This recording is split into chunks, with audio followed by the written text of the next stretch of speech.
जो है बहुत इंपॉर्टेंट टेक्नोलॉजी की बात करने वाले हैं, वैदिक फेज के।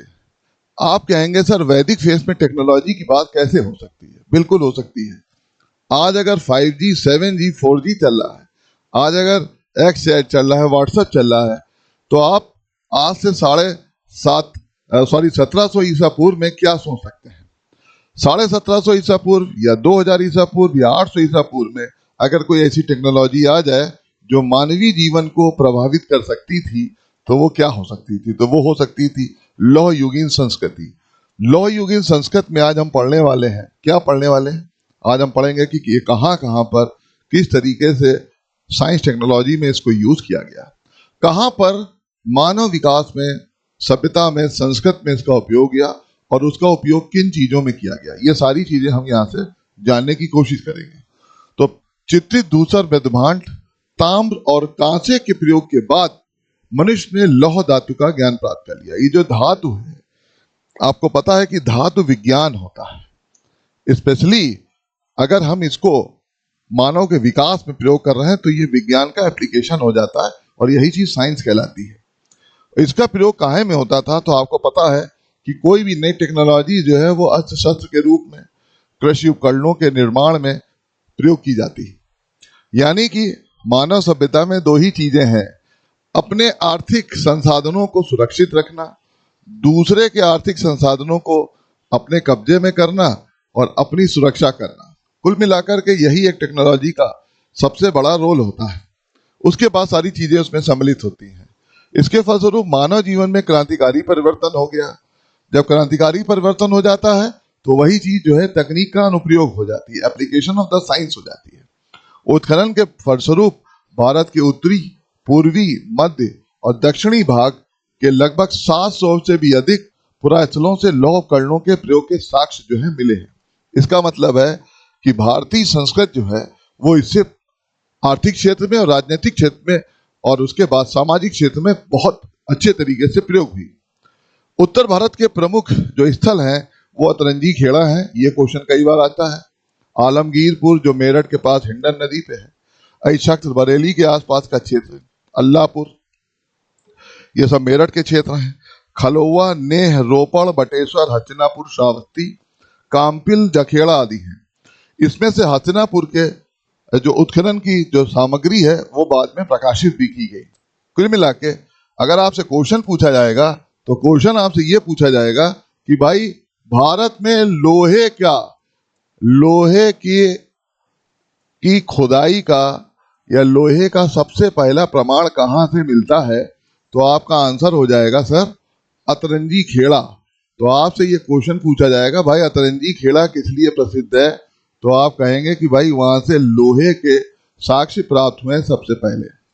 अतरंजी खेड़ा, आलमगीरपुर, हस्तिनापुर, लोहे के। इन स्थलों की प्रमुख पात्र परंपरा चित्रित धूसर मृदभांड है। तो ये दूसरा क्वेश्चन यहाँ पे पैदा हो गया कि चित्रित धूसर मृदभांड जो है, पेंटेड ग्रेवियर, इनका संबंध किस पीरियड से है? तो आप कहेंगे सर ये आयरन पीरियड, यानी आयरन पीरियड को भी लेटर वैदिक फेज में यानी उत्तर वैदिक काल में इंक्लूड किया जाता है, कंक्लूड किया जाता है। इसके बाद लोहे के विविध उपकरण मिले हैं, जैसे भाला मिला है, बाणाग्र मिले हैं, कुल्हाड़ी मिली है, कुदाल मिला है, दराती मिला है, चाकू, फलक, कीलें। कुल मिलाकर के देखें तो एक चीज उत्पादन से जुड़ी है, एक चीज उत्पादन से जुड़ी है और एक चीज आक्रमण से जुड़ी है या सुरक्षा से जुड़ी है। तो मैंने आपको बताया था यही दो चीजें जो हैं वो मानव सभ्यता के लिए बहुत जिम्मेदार और उत्तरदायी होती हैं। हस्तिनापुर और अतरंजी खेड़ा से धातुमल, आयरन स्लैग मिलता है। आयरन स्लैग मतलब धातु का जो धातु यूज करके जो छूट जाती है या जिससे धातु बनाई जाती है, वो सब एक प्रकार से उसका जो है कचरा कह सकते हैं, वो मिला हुआ है दोनों जगहों से, जिससे सूचित होता है कि धातु को गलाकर ढलाई की जाती थी। चित्रित धूसर पात परंपरा की तिथि रेडियो कार्बन पद्धति के आधार पर ईसापुर 8वीं 9वीं शताब्दी की बात हो रही। जब हम ईसापुर 8वीं 9वीं शताब्दी की बात करते हैं तो वो वही काल है जिसमें हम उसको बोलते हैं उत्तर वैदिक काल। यानी उत्तर वैदिक काल का जो फेज है वो लगभग यही रहा है। ये ठीक है। नोह तथा नोह, और आज नोह किस लिए प्रसिद्ध है आपको पता है? नोह तथा इसके दोआब क्षेत्र से काले और लाल मृदभांड ब्लेड रेड वेयर के साथ लोहा प्राप्त हुआ है। तो कुल मिलाकर के काले और लाल मृदभांड पहले आ जाएंगे, काले और लाल ये पहले आ जाएंगे जो आपने पहले पढ़े हैं, और नंबर 2 पे आ जाएंगे चित्रित धूसर। इससे भी ये पता लगता है कि कौन सा समय जो है वो पहले है और कौन सा समय जो है वो बाद में है। ये भी टेक्नोलॉजी का एक बहुत बड़ा उदाहरण होता है। इससे समय समय पर हमको उस स्थान की सभ्यता और संस्कृति की जानकारी मिलती रहती है। अब हम लोग फिर बात करते हैं पूर्वी भारत। पूर्वी भारत के प्रमुख लौहकालीन स्थल कौन से हैं? पांडुराजार ढीवी, ये आपको पता है, ये पश्चिम बंगाल वाला एरिया है। महिदाल, सोनपुर, चिरांड आदि, यानी बहुत सारे स्थान बिहार और पश्चिम बंगाल के आसपास से मिले हैं। यहाँ लौह उपकरण जो है काले और लाल मृदभांडों के साथ मिले हैं। ठीक है, इसमें क्या है? बाणाग्र हैं, छेनियां हैं, कीले हैं। महिषा दाल से, अब ये देखो क्वेश्चन क्या आ गया, ये बड़ा इंपॉर्टेंट क्वेश्चन है। वो कौन सा स्थान है जहां से धातुमल तथा भट्टियां भी मिली हैं? तो धातुमल तो अतरंजी खेड़ा से भी मिला था, हस्तिनापुर से भी मिला था, लेकिन महिष दाल से धातुमल के साथ भट्टियां मिली हैं। यानी ये भट्टियां ये बता रही हैं कि इसी भट्टियों में गला करके लोहा बनाया जाता था। धातु को स्थानीय रूप से गला करके उपकरण तैयार किए जाते थे। तो आप ये भी जानते हैं कि मगध के उत्थान में एक फैक्टर जो सबसे ज्यादा रिस्पॉन्सिबल है वो क्या है कि वहां के आसपास जो है आयरन ओर यानी लोहे की खदानें, लोहे का पाया जाना बहुत जरूरी था, मतलब पाया जा रहा था, इसीलिए उसका विकास भी हुआ, उत्पादन की दृष्टि से भी और सुरक्षा की दृष्टि से भी। रेडियो कार्बन तिथियों के आधार पर यहाँ लोहे का प्रारंभ जो है ईसा पूर्व 750 से 700 निर्धारित किया गया है। फिर से हम आपको बताने की ये कोशिश कर रहे हैं कि भैया ये जो काल है, ये जो पीरियड है, ये लेटर वैदिक या उत्तर वैदिक काल है। ये वही उत्तर वैदिक काल है जिसमें ऋग्वेद के अतिरिक्त तीनों वेदों की रचना हुई है। पहले आपको इसके साथ में ये भी जोड़ लेना है, जिसमें सामवेद, यजुर्वेद और अथर्ववेद आता है। यानी उत्तर वैदिक काल वो वैदिक काल कहा जाता है जिसमें ऋग्वेद के बाद के जो 3 वेद हैं उनकी रचना हुई है, उसको उत्तर वैदिक काल कहा जाता है। फिर दक्षिणी पूर्वी उत्तर प्रदेश के विविध स्थलों, झूसी कहाँ? इलाहाबाद, राजा नल का टीला सोनभद्र, मल्हार, चंदौली आदि से प्राप्त पुरानिधियों के आधार पर लोहे की प्राचीनता ईसा पूर्व 1500 तक चली जाती है।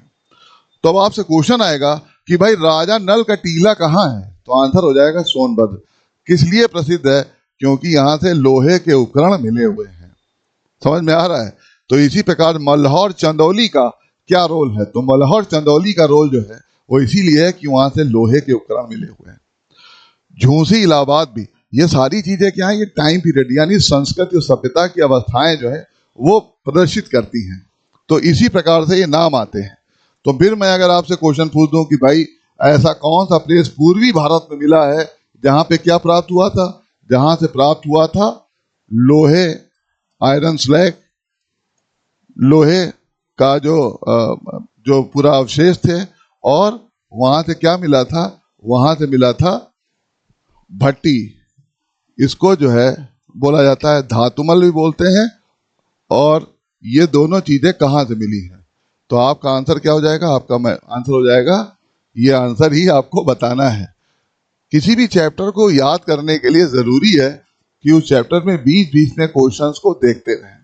ठीक है, तो ये हम लोगों ने यहाँ पे पढ़ लिया है। फिर हम लोग बात करते हैं मध्य भारत। मध्य भारत में मालवा तथा राजस्थान के कई पुराशिलों की खुदाई से लौह उपकरण मिले हैं। तो भारत तथा राजस्थान, आप कहेंगे सर बहुत सारे जगहों से बहुत कुछ मिला है। बिल्कुल मिला है, हम उसको इस दृष्टि से नहीं पढ़ रहे हैं, हमको इस दृष्टि से मिल रहा है कि लोहा कहाँ कहाँ से मिला है। मध्य भारत के प्रमुख पुरास्थल कहाँ है? एरण और नागदा। ये वो स्थान है जहां से लोहे के उपकरण मिले हैं। एरण एमपी में है, एरण का विलेख है, नागदा है। यहाँ से लौह निर्मित दुधारी, कटारे, कुल्हाड़ी, बाणाग्र, हंसिया, चाकू आदि मिले हैं। तो आपसे क्वेश्चन भी पूछा जाएगा कि नागदा से और एरण से क्या क्या मिला है, तो ये मिला है। मिला तो बहुत कुछ है।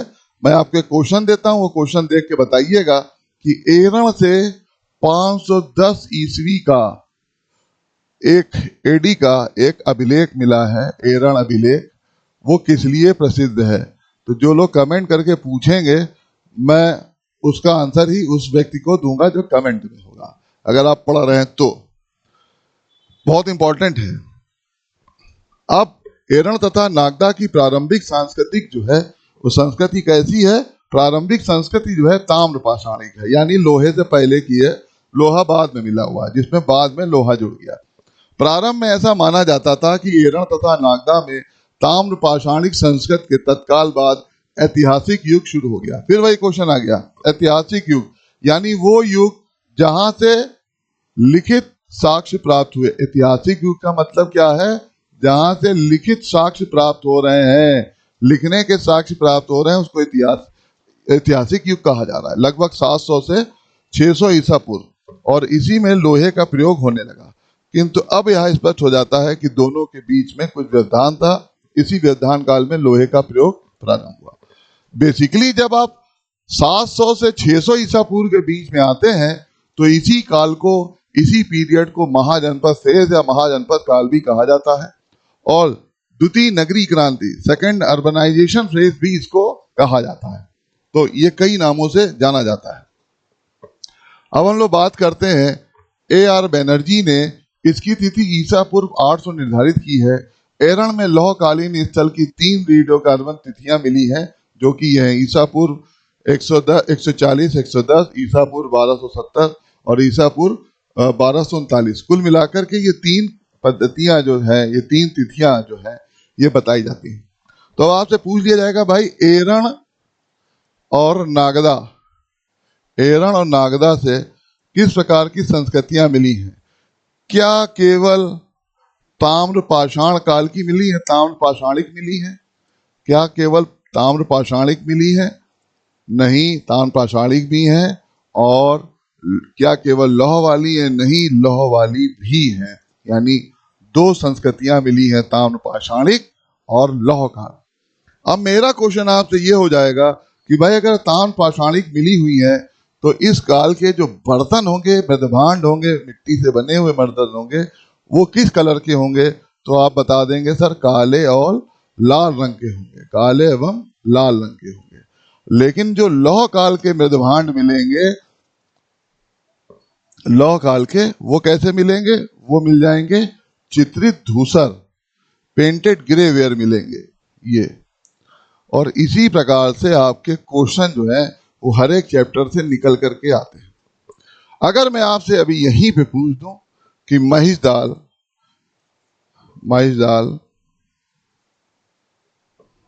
दाल की बात करें, ये प्लेस किस लिए प्रसिद्ध है, तो आप मुझे अभी आंसर देख के बताइए किस लिए प्रसिद्ध है, तो मैं फिर आगे बढ़ता हूं। फिर हम लोग बात करते हैं D.K. चक्रवर्ती जी की बात करें, तो D.K. चक्रवर्ती इसकी तिथि ईसा पूर्व 1100 निर्धारित करते हैं। उल्लेखनीय है कि इसी के समीपवर्ती राजस्थान के अहाड़ नामक स्थान से, अहाड़ आपको पता है, अहाड़ आपने पढ़ा था, अहाड़ गिलिंद वाला थल ये पढ़ा था, तो आपको पता है अहाड़ कहाँ था। तो अहाड़ जो है वो कहाँ पड़ रहा था? उदयपुर के आसपास पड़ रहा था, राजस्थान में उदयपुर के आसपास। यहाँ से भी लोहा और धातुमल प्रथम कालखंड के दूसरे स्तर के 5 निक्षेपों से मिलता है, जिसकी संभावित तिथि जो है ईसा पूर्व 1500 के लगभग निश्चित है। दक्षिण भारत में कहाँ कहाँ मिलता है? आंध्रा, कर्नाटक, केरल और तमिलनाडु के विविध पुरास्थलों से वृहत अथवा महापाषाणिक संस्कृतियों के, अभी हम लोग इसको भी पढ़ेंगे, वृहत एवं महापाषाणिक संस्कृतियों के साक्ष्य मिलते हैं। ब्रह्मगिरी, मास्की, पुदुकोट्टै, चिंगलपुत्र और शानूर हल्लूर आदि भी महत्वपूर्ण स्थल हैं। फिर हम लोग आगे बढ़ते हैं, इन स्थानों से क्या मिलता है? तो यह महापाषाण काल जो है, या महापाषाणिक जो फेज है, उससे समाधि मिलती है। इनसे बड़ी संख्या में लौह उपकरण मिलते हैं, समाधियों के अंदर से मिलते हैं। वो क्या मिलते हैं? तलवार मिलता है, कटार, त्रिशूल, चिपटी कुल्हाड़ियां, फावड़े छेनी वसूली हंसिया चाकू भाले। पारलौकिक जीवन में विश्वास करते हुए समाधियों में ये चीजें पाई जाती थी। और उपकरण कैसे मिल रहे हैं? काले और लाल रंग के विद्यमान, यानी ये लोहे के पहले वाले काल के जो उपकरण है वो उस समय भी मिल रहे हैं। हल्लूर जो है, हल्लूर ये नवपाषाण और महापाषाण के बीच एक संक्रांति काल की सूचना देता है। अब आपसे क्वेश्चन पूछा जाएगा कि इनमें से कौन सा वो प्लेस है जो नवपाषाण और महापाषाण के बीच संक्रांति का सूचना देता है, तो वो कहाँ हो जाएगा? हल्लूर। विभिन्न पुरातनों से उपकरण को विभिन्न तिथिक्रमों के रूप में रखा गया है। व्हीलर इस संस्कृत की प्राचीन तिथि जो है ईसा पूर्व से 2वीं शताब्दी निर्धारित करते हैं, किंतु आधुनिक शोधों से जो प्रमाण उपलब्ध हुए हैं उसके आधार पर दक्षिण में लौह उपकरणों की प्राचीनता जो है वो काफी पीछे तक जाती है। इस प्रकार कहा जा सकता है कि दक्षिण में लोहे का जो प्रयोग है वो बहुत पहले हो गया था, यानी 1000 ईसा पूर्व के आसपास हो गया था। तो क्यों बोला गया? क्योंकि हल्लूर जो है उसके उपकरणों की तिथि 1000 ईसा पूर्व के लगभग पाई जाएगी। अब भारत में लोहे की प्राचीनता के बारे में थोड़ा सा विवाद है। कुछ लोग कहते हैं कि भारत के उत्तरी क्षेत्र में लोहे का उपयोग जो है पहले हुआ है। कुछ लोग कहते हैं भारत के दक्षिणी क्षेत्र में इसका प्रयोग पहले हुआ है। ऐसा इसलिए माना जाता है कि मध्य एशिया की हित्ती एक जाति होती थी, हित्ती जाति, ईसा पूर्व 1800 से 1200 का इस पर एक अधिकार था और सर्वप्रथम हित्ती जाति ने ही इसका प्रयोग किया, किंतु नवीन साक्ष्य के आधार पर इसको माना नहीं जा सकता है। इसी के आधार पर कह सकते हैं नोह राजस्थान तथा इसके दोआब क्षेत्र से लोहा जो है काले और लाल मध्यभांडों के साथ मिलता है। यानी कुल मिला के काले और लाल मध्यभांड जो है वो लंबे समय तक हमारे बीच में उपलब्ध थे और उसके बाद में उसमें चित्रित धूसर भी जुड़ते चले गए। कुछ स्थलों जैसे भगवानपुरा, मांडा, ददेरी, आलमगीरपुर, रोपड़ आदि में चित्रित धूसर मध्यभांड सैंधव सभ्यता के पतन के साथ मिलते हैं। तो कुल मिला के सैंधव सभ्यता का पतन जब हो रहा था उसके बाद ही वैदिक काल का आना इतिहास के हिसाब से बताया गया है। तो ये काल जो है लोहे से माना गया है। ऋग्वेद में कवच, ऋग्वेद में एक शब्द यूज होता है कवच, कवच, और कवच को बोला गया, क्या बोला गया है? कवच को बोला गया है वर्म का उल्लेख है जो अवश्य ही लोहे के रहे होंगे। अधिकांश विद्वान मानने लगे हैं कि ऋग्वैदिक आर्यों को भी इसका ज्ञान था। हड़प्पा से प्राप्त उत्तम कोटि के तांबे और कांसे के उपकरण तथा गंगा घाटी से प्राप्त ताम्र निधियों एवं गैरिक भांडों से स्पष्ट होता है कि तत्कालीन भारतीयों का ज्ञान जो है अत्यंत विकसित था। तो हड़प्पा सभ्यता से उत्तम कोटि का तांबा और कांसा का मिलने का मतलब क्या है कि तांबे में मिश्रण जो है कम मिल रहा है, उच्च कोटि यानी उच्च गुणवत्ता का तांबा मिल रहा है, और गंगा घाटी से प्राप्त जो है ताम्र निधियों गैरिक भांडों से स्पष्ट हो जाता है कि भारतीयों का ज्ञान जो था विकसित अवस्था में था। अब गंगा घाटी के ताम्र धातु गर्मी ही लोहे के आविष्कार करता रहे होंगे, यानी जो मेटलर्जी देख रहा है, जो धातु विज्ञानी है, वो सभी प्रकार की धातुओं पे काम करेगा। तो ताम्र वाली आपको पता है राजस्थान में तांबे की खदानें जो हैं वो रही हैं, तो उसी से माना जाता है कि भाई उनको भी लोहे की जानकारी रही। तो कच्चे लोहे की दो बड़ी निधियां जो है वो कहाँ मिली है? मांडी, जिसे मांडी, और नरनौल उत्तर भारत से मिली है। मांडी और नरनौल ये कहाँ है? मांडी हिमाचल प्रदेश और नरनौल पंजाब से। अब आपसे फिर क्वेश्चन पूछा जाएगा कि मांडी जो है वो किस चीज के लिए प्रसिद्ध रही है संस्कृत के हिसाब से? तो लौह के लिए, और नरनौल भी लोहे के लिए। भारत के विभिन्न स्थलों की खुदाई से लौह प्रयोक्ता संस्कृतियों के साक्ष्य मिले हैं। ये अत्यंत समृद्ध और विकसित ग्राम संस्कृतियां हैं। तो जो लोहे वाली संस्कृति है उसको ग्राम में बताया गया है। पहले इसको आप समझ लीजिए, लोहे की संस्कृत को ग्राम संस्कृत बताया गया है। इसकी पृष्ठभूमि पर द्वितीय नगरीकरण संभव हुआ। मैंने अभी बताया था the phase of second urbanization या सेकेंड अर्बनाइजेशन फेज कहा जाता है। तो फर्स्ट अर्बनाइजेशन फेज किसको कहते हैं आप मुझे कमेंट करके बताइएगा। इन संस्कृतियों के लोग विशिष्ट प्रकार के मध्यभांड का प्रयोग करते थे जो प्रधानता धूसर और स्लेटी रंग के हैं और इनके ऊपर काले रंग की चित्रकारियां भी की गई हैं। फिर हम लोग ऊपर चलते हैं तो इन्हीं ग्रेवेयर को चित्रित धूसर मृद्भांड या पेंटेड ग्रेवेयर कहा जाता है। प्रारंभिक पात्रों में 7 लौहकरण के साथ जो है लौहकरण नहीं मिलते हैं, बाद में ये सभी स्थलों से मिलते हैं। इस कारण चित्रित धूसर भांड संस्कृति लौहकालीन संस्कृति कही जाती है। कुल मिला के अगर आप इसमें देखें तो धूसर यानी स्लेटी कलर की बात हो रही है और इसके ऊपर काले रंग का पेंट है, ठीक है। तो यही लोहकाल है, यही पेंटेड ग्रेवेयर है, यही चित्रित धूसर काल है। यद्यपि लौह युगीन संस्कृति जो है इसके अधिकांश स्थल जो है कहाँ से मिले हैं, मध्य देश अथवा ऊपरी गंगा घाटी क्षेत्र में स्थित है, जो सतलज से गंगा नदी तक विस्तृत था। लेकिन इसका विस्तार जो है अन्य क्षेत्रों में मिलता है। प्रमुख स्थल जिनकी खुदाई की गई है वो कौन कौन से, अहिछत्र, आपको पता है अहिछत्र जो है ये बरेली वाला क्षेत्र है, हस्तिनापुर जो कुरुक्षेत्र मेरठ वाला एरिया है, तरंजी खेड़ा, आलमगीरपुर मेरठ वाला एरिया है, अल्लाहपुर, ये सब मेरठ वाले हैं। फिर मथुरा, रोपड़, श्रावस्ती, नोम एमपी, नो यानी राजस्थान, काम्पिल्य, ये सब उत्तरी भारत के क्षेत्र हैं। नागदा तथा हिरण्य मध्य भारत के हैं। और पूर्वी भारत में जिन स्थलों से ताम्र पाषाणिक संस्कृतियों के साक्ष्य मिले हैं जैसे पांडु राजा, ढीवी, महिषाल, सोनपुर, चिरांड आदि, इसके बाद के स्तर से लौहकण मिले, यानी ताम्र पाषाणिक संस्कृति के बाद जो है वो लौह वाली संस्कृति जो है वो देखने को मिलती है।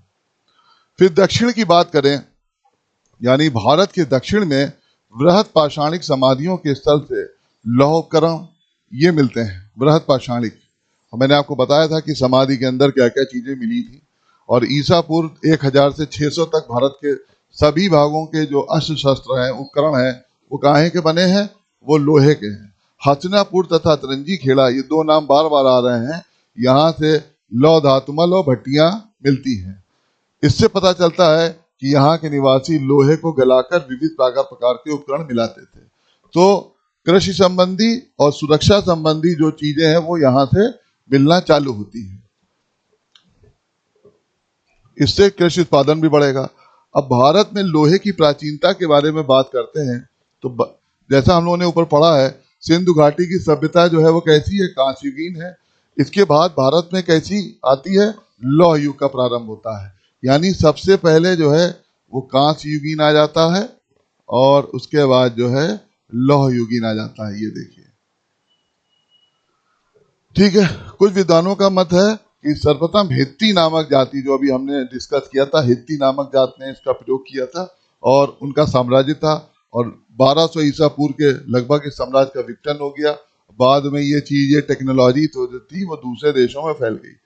फिर ईसा पूर्व 1200 के पहले हम भारत में भी लोहे के अस्तित्व की कल्पना नहीं कर सकते। लोहे पर हित्ती एकाधिकार की बात जो है अब तर्क संगत नहीं प्रतीक होती।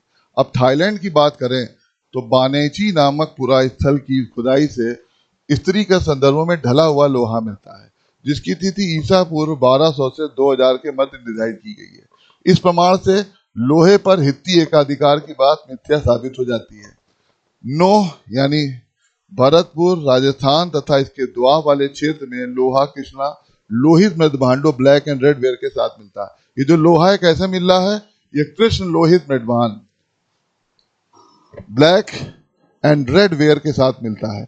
इसकी संभावित तिथि ईसा पूर्व 1400 के लमसम है।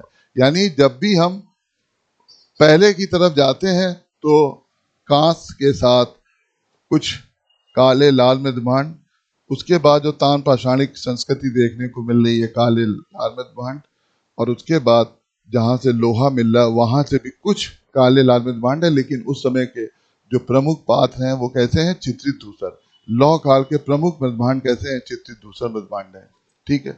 उज्जैन विदिशा आदि की भी यही स्थिति है। भगवानपुर हरियाणा की बात करें तो यहाँ से चित्रित धूसर मृदभांड मिलता है जो उत्तर हड़प्पा कालीन स्तर है। आलमगीरपुर और रोपड़ में भी यही स्थिति है। अथर्ववेद में नील लोहित शब्द मिलता है। तो आपसे एक क्वेश्चन पूछा जाएगा कि नील लोहित शब्द जो है किस वेद में मिला है। 4 वेद है, नील लोहित शब्द जो है अथर्ववेद में मिला है। तो यहाँ घोष साहब ने इस पर किया है कि कृष्ण लोहित मृदभांड से ही इसका संबंध है। भारत में लोहे का जो प्रादुर्भाव है कृष्ण लोहित मृदभांडों के साथ ही हुआ है, ना कि चित्रित दूसर मृदभांडों के साथ। तो भगवानपुरा आपको पता है कहाँ हो गया, हरियाणा में।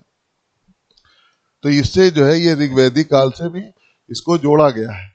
तो भारत में सर्वप्रथम लोहे का प्रचलन ईरान के हखामनी शासकों द्वारा, किसने किया? हखामनी शासकों द्वारा किया गया था। इस प्रकार कुछ विद्वान यूनानियों को भी इसे लाने का श्रेय देते हैं, किंतु यह समाचीनी नहीं है। स्वयं यूनानी साहित्य में इसका कोई उल्लेख नहीं है कि भारतवासियों को सिकंदर से पहले ही लोहे का ज्ञान था। ये बात हम लोग को पता है। खैर, यहाँ के कारीगर लौह कर्णों का निर्माण करने में कुशल थे।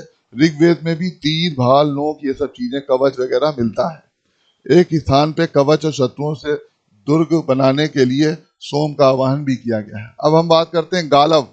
तो गालव क्या है? गालव जो है एक ऋषि है, प्रसिद्ध ऋषि, जिसने पांचाल नरेश दिवोदास को दासराग युद्ध में लोहे की तलवारें देकर के सहायता की थी। ये एक इंपॉर्टेंट पॉइंट है, इसको नोट कर सकते हैं ऐसे कि गालव जो है वो प्रसिद्ध ऋषि हैं जिन्होंने दासराग युद्ध में पांचाल नरेश दिवोदास को लोहे की तलवारें देकर के सहायता की थी। आपको पता है दासराग युद्ध जो है वो कहाँ लड़ा गया था? कोई बता सकता है? किस नदी के किनारे था? किसके किसके बीच लड़ा था? तो एक का राजा सुदास था, और सुदास के जो ऋषि थे वो कौन थे? वशिष्ठ थे। दूसरी तरफ 10 राजाओं का कुल था और उसके ऋषि विश्वामित्र थे। तो आपको बताना है कि दासराग युद्ध जो है वो किस नदी के किनारे लड़ा गया था।